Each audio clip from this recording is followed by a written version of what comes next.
A segurança alimentar e nutricional significa que temos acesso a preços confortáveis a alimentos que promovem a nossa saúde e asseguram também a nossa nutrição. Ora, isto numa população mundial em crescimento é um grande desafio internacional. Nós somos hoje entre cerca de 7,6 a 7,8 mil milhões de pessoas no mundo e seremos quase 10 milhões em 2050. A previsão é de 9,8 mil milhões. E, portanto, alimentar esta população será um grande desafio, principalmente para os países em desenvolvimento, porque 95% do crescimento populacional será de facto nesses países. Portanto, a pressão demográfica será muito grande até 2050. Depois calcula-se também que a procura de alimentos irá aumentar cerca de 60% até 2050. Não só para satisfazer este aumento populacional, mas também porque as pessoas, à medida que há uma redução da pobreza e um aumento das classes médias, há uma tendência para o consumo de maior proteína animal, nomeadamente carne, laticínios, etc. Atualmente nós vemos que a produção agrícola, metade da produção agrícola no mundo já é para alimentos para animais, que depois são para consumo humano e, portanto,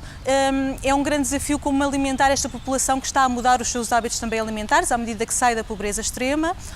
E como fazer isto sem danificar o planeta, assegurando os direitos humanos, será um dos grandes desafios do século XXI, sem dúvida. Particularmente porque isto também tem a ver não só com questões de quantidade de alimentos, mas com a forma como o modelo alimentar mundial está organizado e os desequilíbrios de poder que existem no sistema alimentar. Bom, é fácil nós percebermos que não é possível termos um mundo mais pacífico e um desenvolvimento mais inclusivo se não resolvermos o problema da fome. Este é de facto um problema extremo. Nós hoje temos mais de 820 milhões de pessoas que passam fome no mundo, cerca de uma em cada 9 pessoas no mundo que ainda não têm a nutrição adequada, e este é um fator que influencia tudo o resto. Quase metade da mortalidade infantil é devido a fatores que têm a ver com a fome e com a desnutrição, influencia a saúde pública, influencia as políticas educativas, influencia as perspectivas económicas dos países, etc. E de facto, nos países, principalmente da África subsaariana e do sul da Ásia, este é um problema que ainda afeta largos setores da população. Depois o estudo, para além da questão da fome, alarga um pouco também a análise a qual é a interligação entre a insegurança alimentar como causa e como efeito da pobreza. Mais de 70% dos pobres no mundo ou das pessoas afetadas por pobreza extrema vivem em zonas rurais e este é um dado importante para as políticas de desenvolvimento. E existem também uma série de ligações comprovadas entre a insegurança alimentar e as desigualdades, porque no fundo são os grupos sociais com menor poder, aqueles que estão em desvantagem ou que são mais discriminados, nomeadamente as mulheres, mas também minorias étnicas, os povos indígenas, etc., que são mais afetados pela insegurança alimentar e no fundo são afetados pelas políticas económicas, pelas políticas de investimento, pelas políticas agrícolas, mas têm pouca voz nestas negociações que são muito dominadas pelos governos, pelas empresas multinacionais e também pelas organizações internacionais. E existem também uma série de fatores ligados à segurança alimentar que condicionam as perspectivas de desenvolvimento dos países, como por exemplo os modelos de produção e consumo, que muitas vezes são insustentáveis, as questões do acesso e distribuição dos alimentos, o próprio desperdício alimentar e, portanto, isto influencia as perspectivas de desenvolvimento dos países. Ao contrário, também se verifica, ou seja, os modelos de desenvolvimento que são prosseguidos também têm impacto na insegurança alimentar e, portanto, há como que um ciclo de fatores que se influenciam mutuamente, perpetuando situações de insegurança alimentar e de pobreza. Em termos formais, o direito humano a uma alimentação e uma nutrição adequadas está consagrado nos principais instrumentos internacionais e desde 1996, na Cimeira Mundial da Alimentação em Roma, que há um plano de ação para concretizar esse direito à alimentação e nutrição. Na última década nós vimos alguma evolução destes enquadramentos e políticas internacionais, particularmente devido à crise alimentar de 2007-2008, porque não foi apenas uma crise financeira, foi também uma crise da volatilidade dos preços mundiais dos alimentos. E depois também devido à maior preponderância, digamos assim, das agendas da sustentabilidade, da luta contra as ações climáticas, que trouxe este problema para as agendas internacionais. Eu gostava de salientar, por exemplo, todo o trabalho desenvolvido pelo Comitê Mundial de Segurança Alimentar das Nações Unidas e também as diretrizes acordadas pelos Estados-membros da FAO, da Organização das Nações Unidas para a Alimentação e Agricultura, e que são diretrizes que têm a ver com as obrigações dos Estados, com a governação responsável dos recursos naturais, portanto, com os princípios da agricultura sustentável, uma série de diretrizes que enquadram a atuação dos Estados. Depois há também, ao longo desta última década, especialmente, o reforço de muitos movimentos, alguns deles vindos da sociedade civil,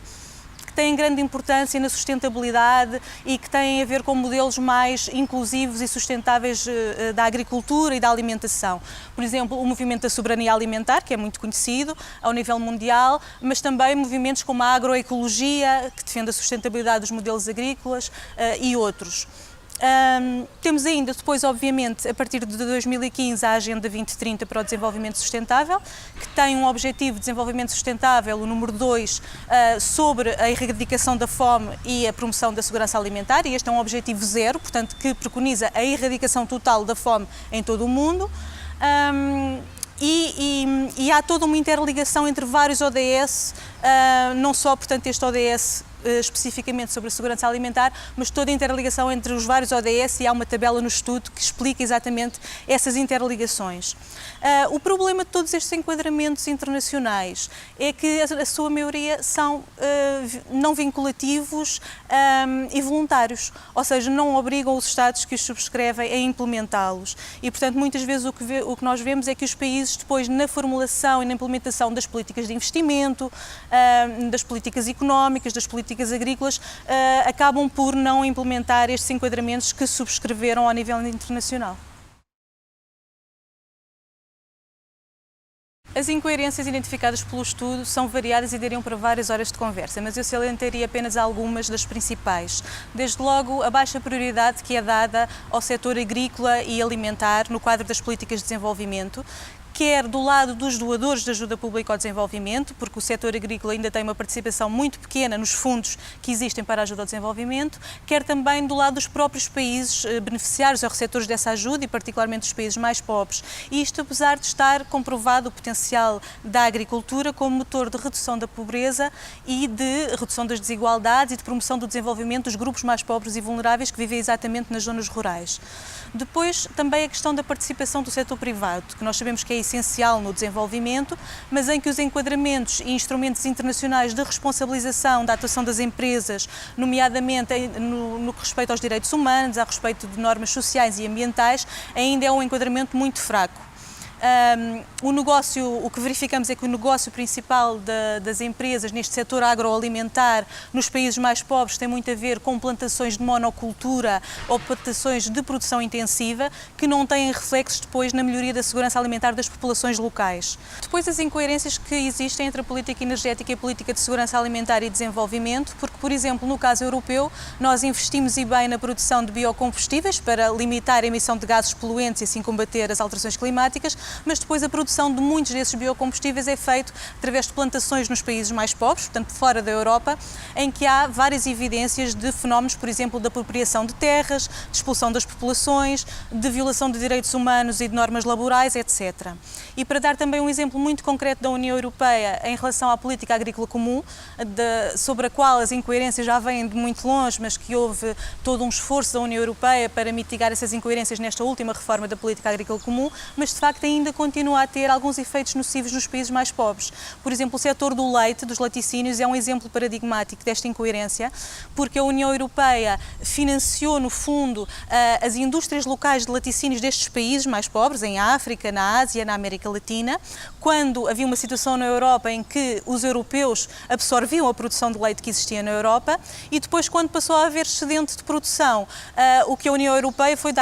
fez foi dar subsídios à exportação para os agricultores europeus, que, portanto, inundaram os mercados destes países mais pobres de leite a preços baratos e comprometeram a produção local, digamos assim, que tinha sido apoiada pela política de ajuda ao desenvolvimento.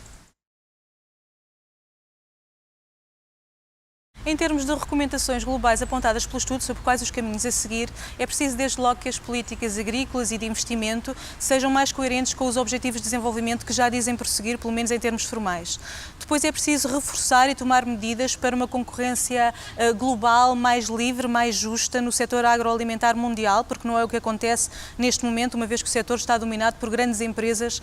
multinacionais. É necessário também reforçar os mecanismos de governação global neste setor, setor e aqui reforçar os mecanismos que têm a ver com a responsabilização das empresas e a sua atuação em consonância com os direitos humanos e com as normas ambientais. É necessário, por outro lado, um investimento mais forte num desenvolvimento rural mais integrado e aqui que tenha em conta todas as questões da proteção social, da alimentação e da nutrição, da criação de emprego, do desenvolvimento económico e, por exemplo, opções inovadoras como a agroecologia poderiam ser mais apoiadas e mais incluídas nas políticas de desenvolvimento e nas políticas agrícolas.